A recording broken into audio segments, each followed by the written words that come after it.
Bwana Yesu asifiwe. Ndugu msikilizaji wetu wa kipindi chetu cha tafakari ya siku, na kusalimu katika jina la Bwana wetu Yesu Kristo. Tafakari yetu ya leo inatoka katika kitabu cha Isaya sura ya 31 mstari ule wa kwanza.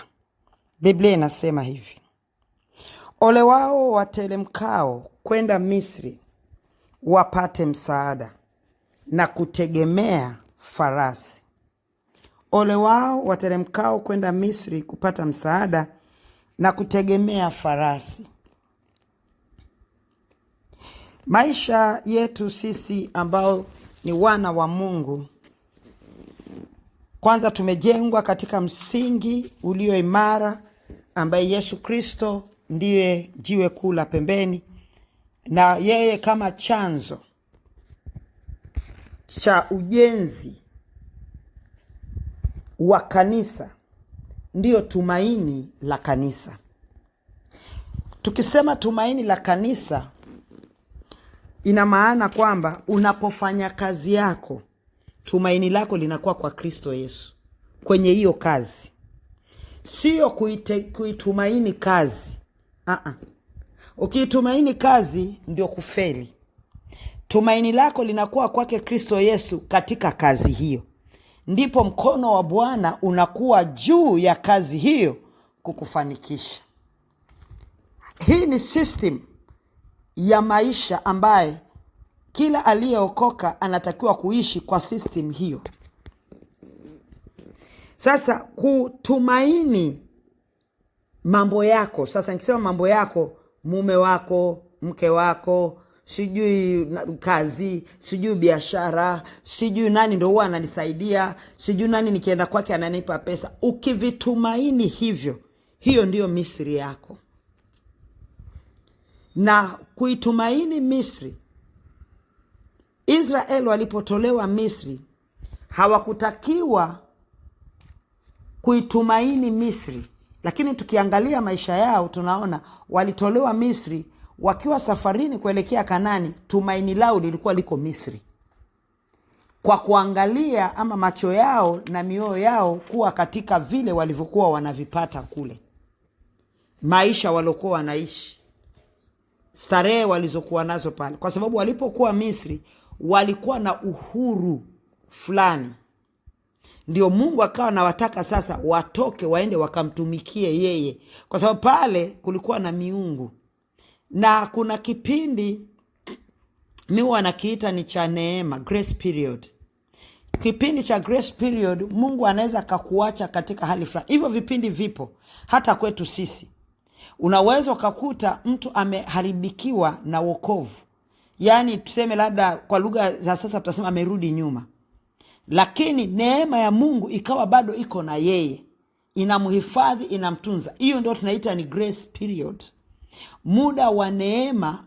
Neema hiyo inambeba yule mtu kumvusha mahali fulani kwa kipindi fulani, kama jinsi neema ilivyowabeba taifa la Israeli kuwaweka Misri miaka 400, kwa sababu lile lilikuwa ni kusudi la Mungu, kwamba mtu huyu amesimamishwa hapa, kama ilivyokuwa kwa Yusufu wakati Mungu alipomwambia amtoe, malaika walivyosema na Yusufu waondoke, amtoe mtoto Yesu pale waende Misri hadi Herodi atakapokufa. Sasa kuwepo kwao Misri ni sawa sana wewe ukaingia kwenye uovu, katikati ya uovu, kwa watu waovu, mahali paovu, yani ukawa kwenye mixture hiyo, lakini wewe usijue kuna nini kinaendelea. Kuna neema inamweka mtu pale, sio wewe unajipeleka. Ile ya wewe kujipeleka, hiyo ni kitu tofauti, hapo ni makosa yako. Lakini kuna wakati Mungu mwenyewe kwa sababu zake unajikuta unabebwa na neema mahali fulani ambapo hukustahili kukaa, hukustahili kuwa hapo.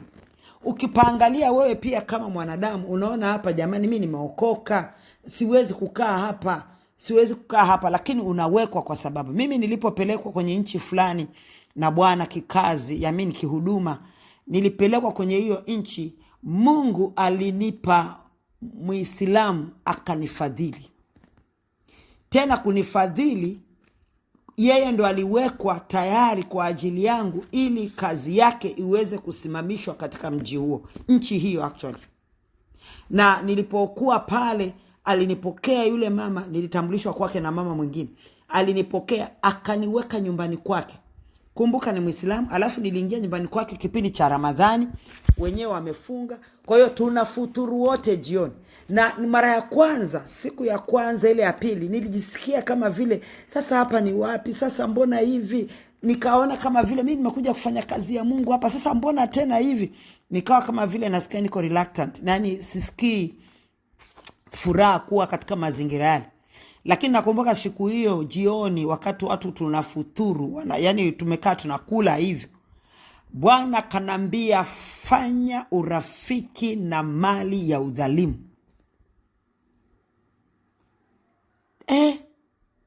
Tokea hapo nikaukunjua moyo wangu, nikarelax. Na kupitia huyo mama, kazi ya Mungu ilisimamishwa huko. Kila kitu kikafanyika huko. Yani nchi nzima, tuliingia mikoa yote ya nchi hiyo kupitia huyo mama mmoja, kwa sababu ndio aliyenijulisha kwa mtu mwingine ambaye tena naye ni Muislamu, akanibeba. Tena yule alikuwa kama dereva wangu, lakini alikuwa ni boss, alikuwa ni contractor. Ni engineer, anafanya kazi za kujenga mabarabara na nini, alikuwa na contract na European Unions kujenga mabarabara ya nchi hiyo. Kwa hiyo alikuwa ni mtu mkubwa mwenye fedha zake, mwenye kampuni kubwa, lakini Muislamu. Akaniintroduce kwake. Mimi nilikuwa natafuta tu mahali pa kuabudu. Ndio akaniambia ngoja nikujulishe kwa mtu. Akamleta, akamuita yule mtu, yani wanafahamiana, akampigia simu akaja. Tukaongea pale nyumbani, akaniambia kesho saa 2 asubuhi nitakuwa hapa. Sasa ilikuwa saa 3 usiku. Akaniambia saa 2 asubuhi nitakuwa hapa, nikupeleke mahali ukaone. Ananipeleka wapi? Kwenye eneo lake. Nikasema bali pazuri tu, hapajajengwa lakini pamezungushwa ukuta. Ilikuwa ni garage na ilikuwa ni kama ofisi yao, store yao na choo ya kuwekea vifaa vya garage. Nikasema patatufaa, tutaweka banda hapa.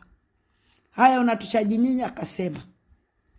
Nilikuwa na hela hiyo, lakini ilikuwa haifiki mwaka mzima. Alikuwa ametaka kodi, ikafika miezi 10 peke yake. Nikampa, kaweka kwenye basha, nikampa. Jamani, baada ya siku 3 yule baba aliniita. Nikasema huyu sasa, nilipoona anatoa bahasha, nikasema ananirudisha ile hela. Nikasema huyu amekaa na Waislamu wenzake, wakamwambia kwa nini umepatia makafiri eneo lako? Kwa sababu alikuwa ni kiongozi tena huko kwenye hizo ngazi za juu za baraza lao la dini yao. Nikasiogopa, nikasema jamani, pale mahali palikuwa pazuri vile, tena huyu anataka kusema nini? Moyo wangu unazungumza. Akanirudishia ile bahasha, akaniambia nimekurudishia hii bahasha ulionipa na hela zote. Nikamuuliza kwa nini? Akaniambia kwa sababu nimeona unahitaji hela za kupaendeleza pale. Kwa hiyo mimi nimekupa uabudu pale kwa mwaka mzima. Unaelewa nini hilo? Hapa anasema nini? Ole wao watelemkao kwenda Misri wapate msaada na kutegemea farasi. Nikasema akanipa. Ndio akanambia unapohitaji msaada wote niambie. Nikamwambia nahitaji, maana hata sijui vitu vya nunudu wapi vya ujenzi. Najua maduka yapo, lakini kujua mahali gani, duka gani naweza nikapata vitu genuine na nini. Ndio akanichukua, kanipeleka hapa kwenye duka la Muhindi. Mahali anachukua vitu vyake vya contract. Vitu vingine nikachukua kwa jina lake. Chuma zile za kusimamisha na nini. Yaani nikapewa, vikapakiwa kwenye lori ya kwake. Vikaletwa site. Akawa dereva. Nikasema nataka matofali ya kuchoma. Akanipeleka mwendo mrefu kama vile kutoka Kibaha mpaka Chalinze. Akanipeleka mpaka huko. Kutoka Dar es Salaam mpaka Chalinze. Akanipeleka mpaka, tena yeye ndio dereva. Lori lina dereva, lakini siku hiyo akalichukua yeye, akaniendesha, akanipeleka.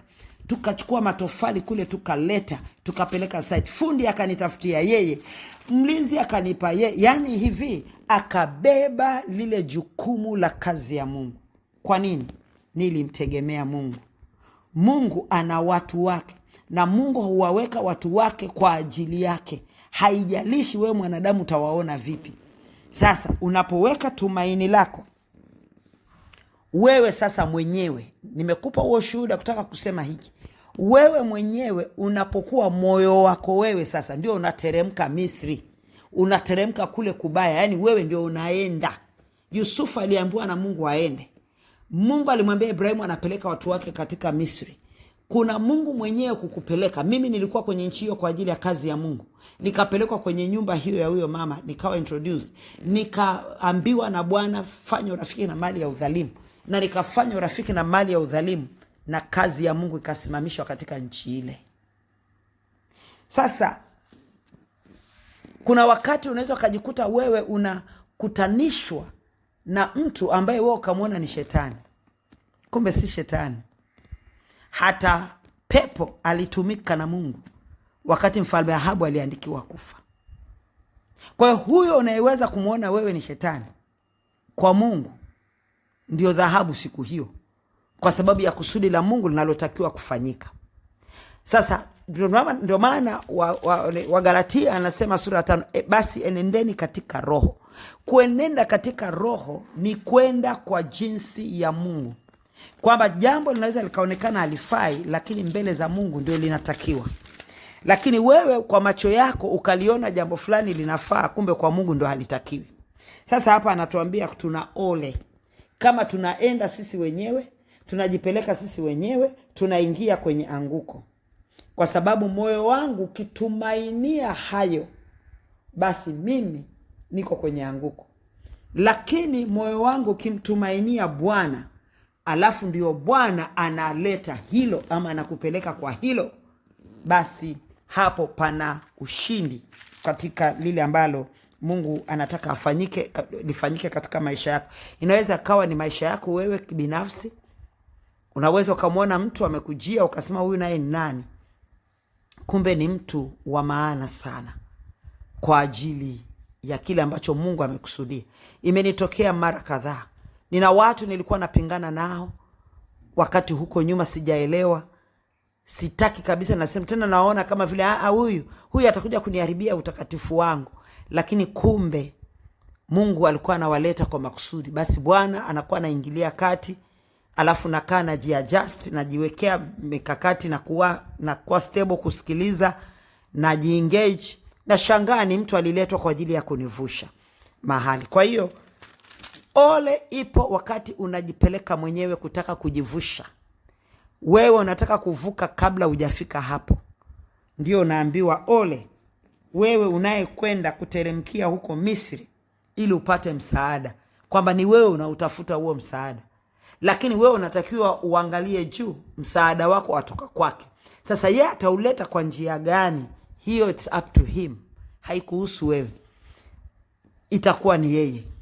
Kwa hiyo tuondoe tegemeo kwa vitu vya dunia, kwa kile kinachokuendesha. Kwa manake wewe unafanya kazi, mshahara ndio unakuendesha wewe, ndio farasi wako. Ondoa tumaini lako hapo. Ukiondoa tumaini lako hapo, siku ukifukuzwa kazi, je? Lakini tumaini lako liweke kwa Mungu, ndio hata siku ukifukuzwa kazi bado utakuwa na amani, na tumaini la kupata kazi nyingine itakuwepo.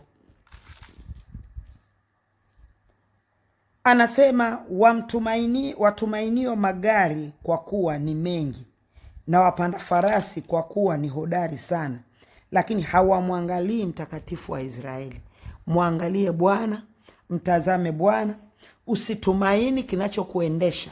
Una biashara kubwa hata kama imesimama kwa namna gani, tumaini lako kiliweka hapo, uwezi jua. Juzi nimetoka mjini, narudi nyumbani, napita nikaliangalia gorofa fulani, moyo wangu kazungumza juu ya gorofa lile. Nikapita nikaja zangu nyumbani jioni. Kesho yake asubuhi natoka tena naenda mjini. Nafika mahali hapo karibu na eneo hilo, naona kuna jam, magari hayaendi. Kuna nini magari hayaendi? Tumekaa karibu lisaa, karibu dakika 45. Yalipofunguliwa magari kwenda, nafika pale. Gorofa lile nililokuwa moyo wangu unazungumza habari zake jana jioni, asubuhi hiyo ni majivu. Watu wamejaribu kuokoa vitu vichache, gorofa limeungua saa 10 ya usiku. Haya, wewe uko nyumbani, utaweza kuokoa kila kitu? Tumaini lako siweke kwa farasi wako. Tumaini lako siweke kwenye biashara yako, wala tumaini lako siweke kwa mume wako. Akifa, si ndio umepoteza tumaini? Tumaini lako weka kwa Bwana. Ni mume wako, mpende, kanuni nasema mtii, lakini tumaini lako weka kwa Bwana. Usipoweka tumaini lako kwa Bwana, ukaweka tumaini lako kwa farasi, kwa kuwa farasi wako ni hodari, kwa kuwa biashara yako ni nzuri sana, kwa kuwa biashara yako inakupa kila kitu, jamani, kuna siku moja isiyo na jina unaweza ukakolapse.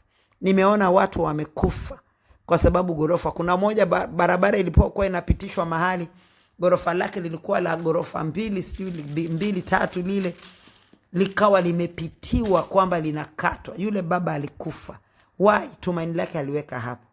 Na we tumaini lako liko wapi? Tafakari yetu ya leo inataka tuangalie tumaini letu, lako na langu, liko wapi? Tafakari ya leo, kama tumaini lako lilikuwa kwenye mali ulizo nazo, huu ni ushauri wa bure. Ondoa tumaini lako hapo, maana mali inaweza kayeyuka saa yoyote na siku yoyote usiodhani. Tumaini lako siliweke kwa mwanadamu. Mwanadamu anaweza kaondoka saa yoyote. Tumaini lako siliweke kwenye kitu chochote. Kwenye pesa usiweke. Pesa ni makaratasi. Hata ukazifungia kwenye sefu kaziwekaje, bado hata ukiziweka benki, jamani, hata ukasema unaziwekeza wapi. Kuna watu waliwekeza na hela haikupatikana, ilienda wakati walikwenda bankrupt. Yani kuna tumaini letu tuweke kwa Bwana tu. Ukiweka tumaini lako kwa Bwana, umeinvest kwenye ufalme wa Mungu, na ufalme wa Mungu ndio utakao kuwa hazina yako ya kuachilia yale matone ya mvua kukudondokea wewe kwa sura ya mwonekano wa vitu vya duniani, kazi za duniani. Lakini tumaini, kuna wasichana wanapata pressure kabisa, anataka aolewe, anaona kama vile hawezi kuishi. Wachana na hizo vitu. Unaweza ukaishi na Mungu.